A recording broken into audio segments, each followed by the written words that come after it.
Next up is a new buddy of mine.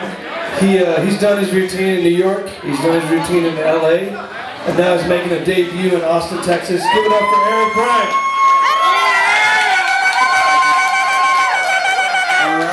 Alright. How many of you here for South by Southwest? Anyone have a good time, South by Southwest? Excellent.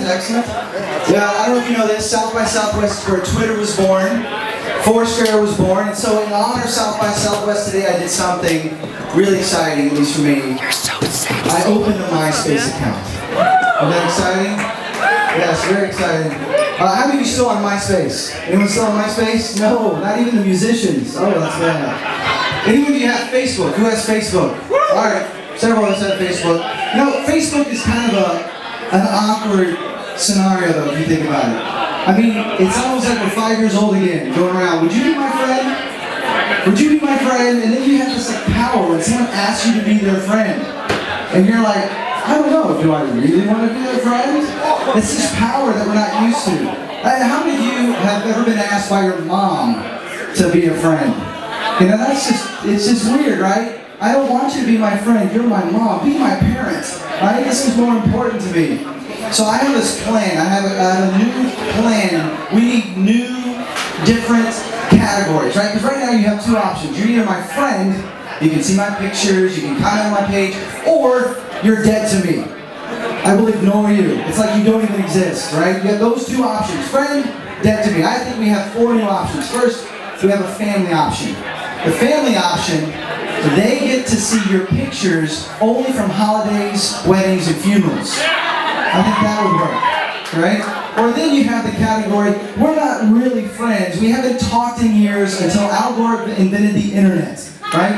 And these people, they get to see the status updates that make them jealous of our life. That's all they get to see, right? Or then we have the categories like, really, I don't want to be your friend. I just want to see your pictures.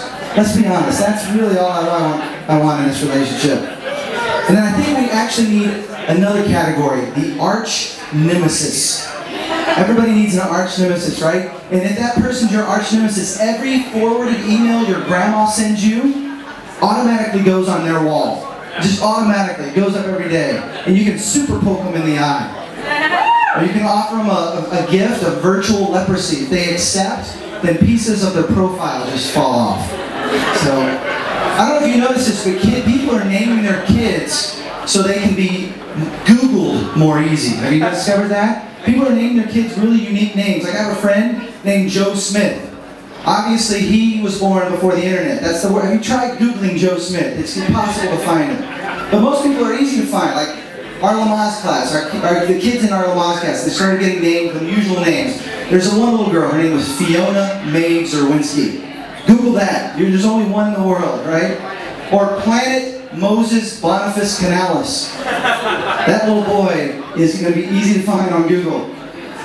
And then my son, we gave him a unique name, what we thought was unique, Caleb. I didn't know anyone named Caleb. They're everywhere now. And so we wrestled, me and my wife. We're going to name him Caleb Michael, which is what I want to name him. Courageous Messenger, right?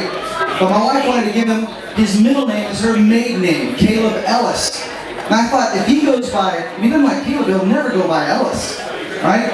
He's going to get beat up. And so we compromised. Caleb Michael Ellis Bryant. His name means courageous messenger in a field.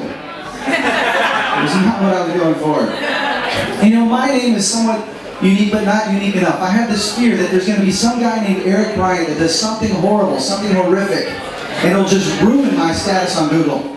Every time you look up Eric Bryant, it's just goofball right there. Hey, how many of you have kids? Anyone here have kids? A few of you have kids? A few of you have kids? Alright? I don't know if this happened for you women when you were pregnant, but you have cravings, right? Women have cravings. My wife wanted to go to Tacos Mexico in LA, this restaurant, every day for like 2 weeks. Now I love tacos and I love Mexico, but that was too much Tacos Mexico. And then she decided she wanted to go to Burger King. She had to have a Whopper for Burger King.